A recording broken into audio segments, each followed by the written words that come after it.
Sa makasaysayang bayan ng Taal tayo nagmula.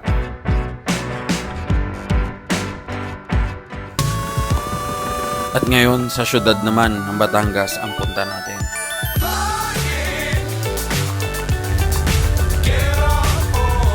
At meron palang magandang dagat at dalampasigan ang syudad na ito.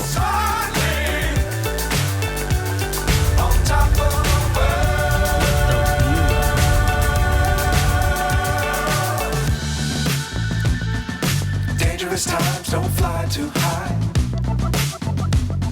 Be sure to keep the ground in sight. Fly forever if you keep it tight.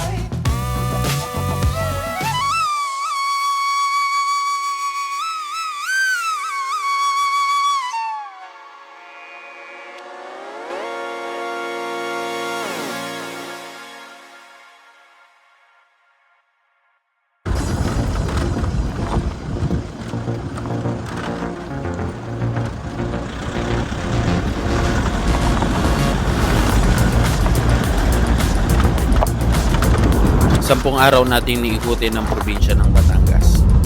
Sa series na ito ay mapupuntahan natin halos lahat ng campsite at tourist attraction dito sa Batangas. Iba't ibang bayan kada araw at iba't ibang matutuklasan. Itong paglalakbay na ito ay hindi normal na travel adventure tulad ng iba. Maghahanap tayo ng camping site at makita ng personal ang mga bayan na hindi pa natin napupuntahan. Iikutin natin itong probinsya ng Batangas sa ibang pamamaraan.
Ayun, papunta na po tayo ngayon sa bayan naman ng Batangas, syudad.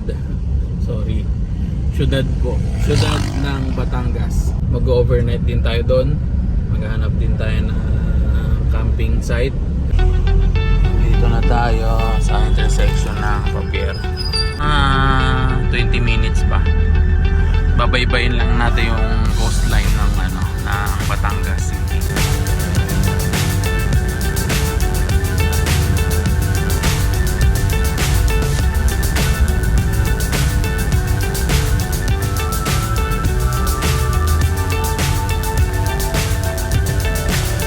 So high I'm hypnotized.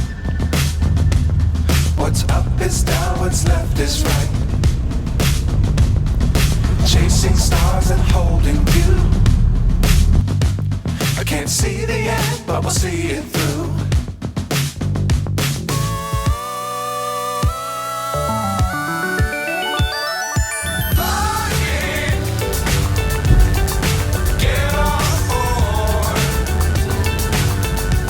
Withdraw muna tayo ng last money. Yun, nakapag-withdraw na tayo. Dangerous times, don't fly too high. Be sure to keep the ground in sight. Isa sa ayaw ko dito sa Dangerous times, Batangas don't fly City, too high. ma-traffic. Hindi muna tayo mag-ikot-ikot sa syudad dahil maubusan tayo ng oras at maubusan tayo ng gas. In the world that keep the sky on your mind.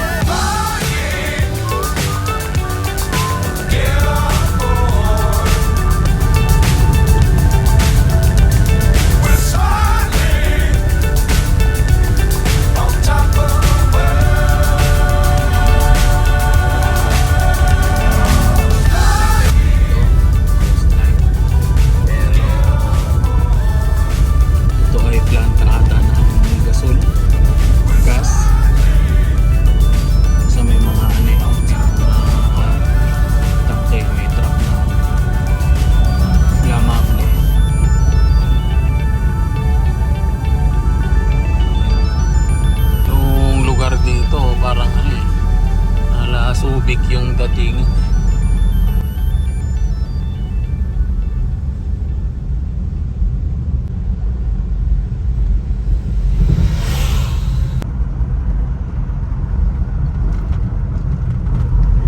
Ganda ng ano dito. Ganda ng view. Dumadaan ka dito sa ano, coastline ng Batangas City, dito sa area dito. Oh, ganda ng view.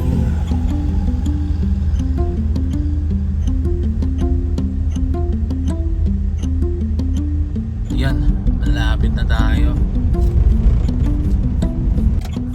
Oh, ang daming tao.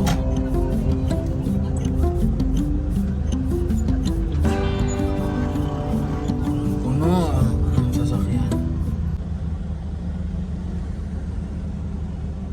Parang negative ako dito. Baka magpalipad na lang tayo ng drone. Daming tao, tapos sisilip lang naman kung hindi ako magtatagal. At hindi pa naman daw open ang glass walk.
napadpad dito sa part na to ng Batangas City, coastline niya.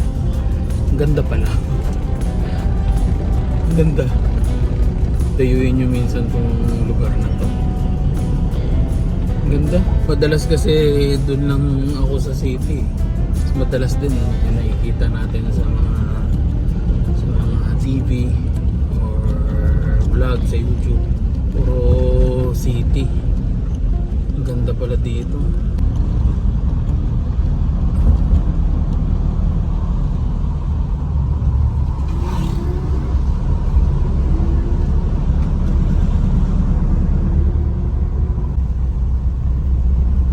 Haba ng shoreline dito. Pwede ka nang maligo dyan. Libre lang sa gilid.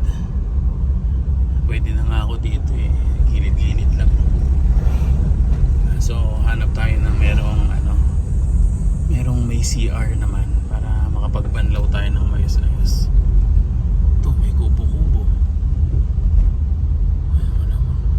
Ano bang pinaparentahan yan? Ito, may mga kubo for rent. Oh, pwede, tama. Malamang dito may CR na. Ayan, may part dito malapit doon sa sing-sing na batuel. Pababa ka sa may ilog. Hindi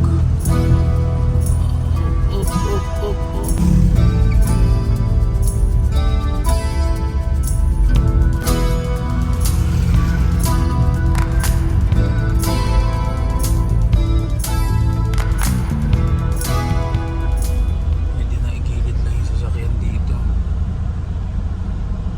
So boundary na to na ito na ata siguro yung boundary. Ay, lubo na nga. Ayun, lubo na. Ayan, nakapasok na tayo sa lubo. At balik tayo.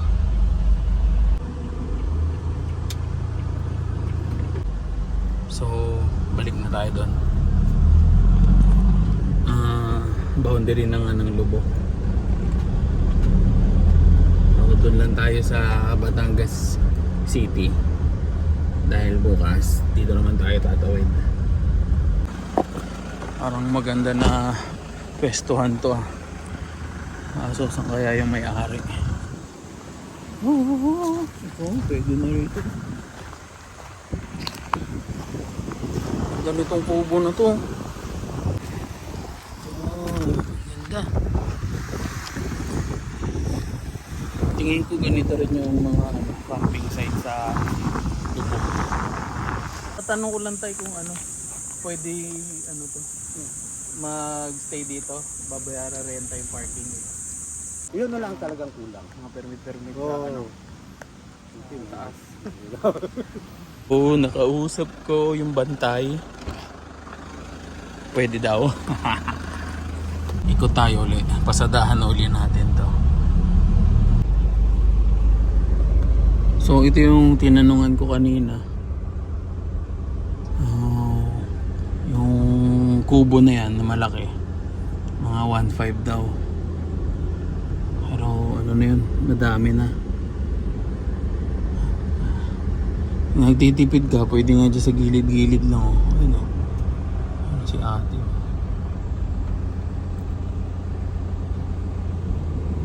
Ayun o.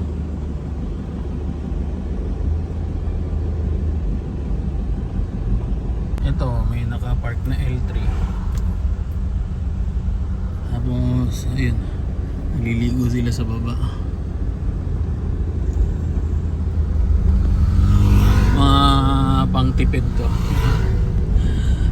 Pang budget meal. Libre lang naman talaga yung dagat eh. Kung gusto mo lang lumublob lang saglit, pwedeng pwede na. So, balik na tayo.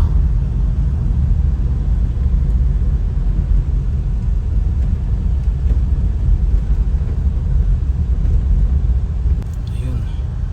Ito na. Ganda kasi ng kubo dito na spot. So, gilid natin dito. Sana hindi tayo mabalahaw. Okay. Yun. Gusto na ako. Go.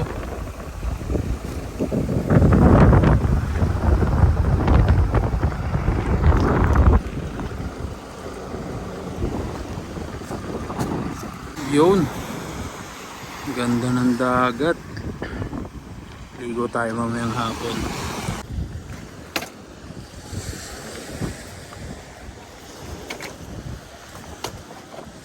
Ayun na nga, ito na nga ang kwento. Private pala to na lupa. So katagalan mawawala na rin pala to. So masasuggest ko kapag siguro punong-puno na dun sa Lubo, ito yung mga cottage na nakita natin dito sa unahan, pwede yun na marentahan nyo. Kaso wala nga kayo mapaparadahan, sa gilid lang. So parang best option talaga sa area na to ay yung Lubo.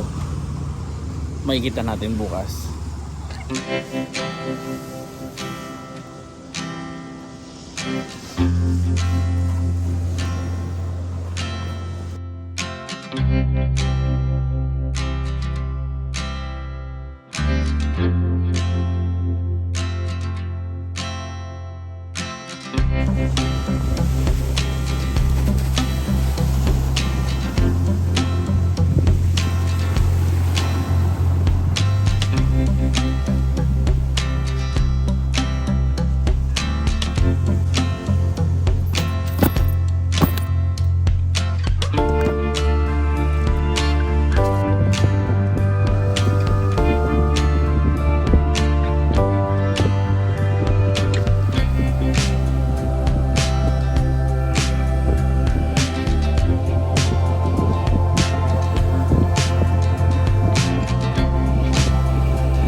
Okay naman yung dagat.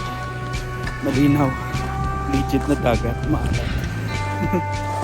So, hindi medyo. Pabato talaga. Pero ano, kaya naman. Magtsinelas ka na lang. Okay na. Yun. CR o yung pinagbanlawan ko. Pinagbanlawan ko. Parang barracks lang nila. CR. Talaga uubra.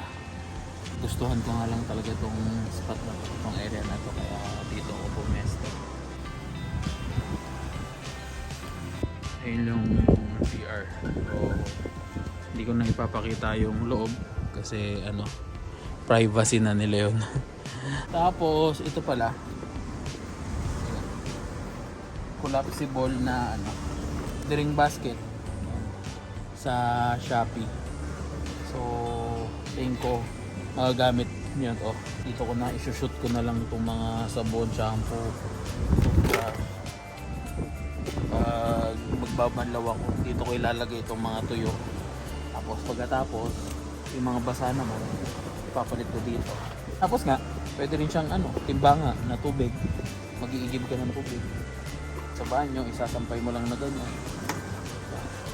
So, tingin ko useful tong ano item na to. So ilalagay ko yung link sa ano description.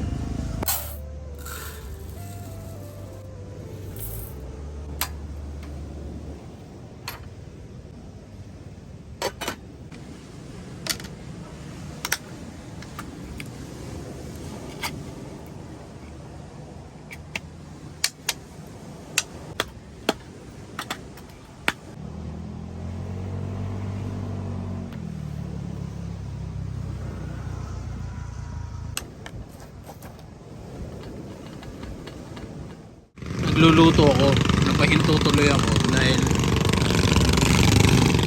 ito naglalatag ata ito sila ng lambat.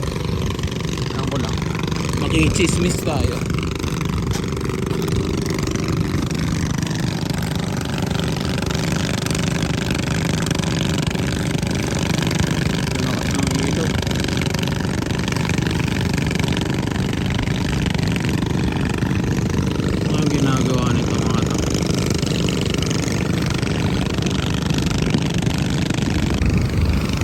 Malamang isa lang yung ginagawa nila, nangingisda. Back to work tayo.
Verde Island. Liwanag ang kitang-kita. Tapos isla sa likod niyan. Mindoro na ata yan.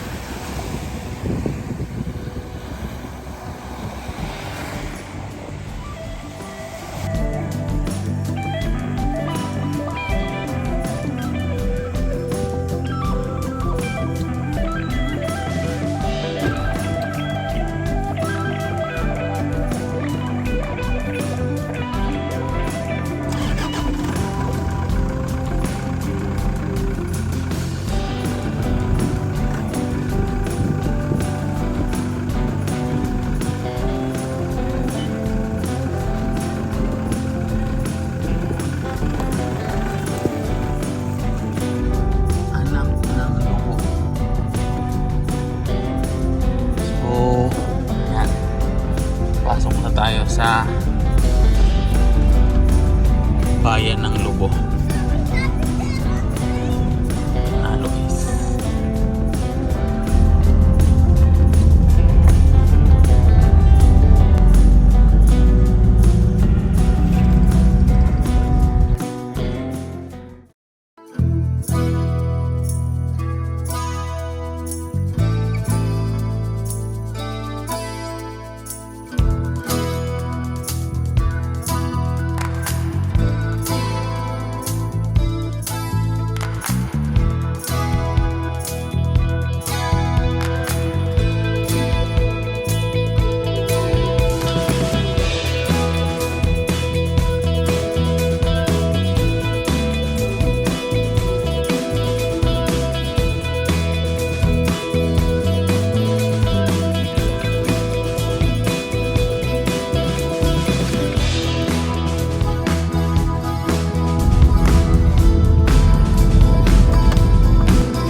Keep hustling.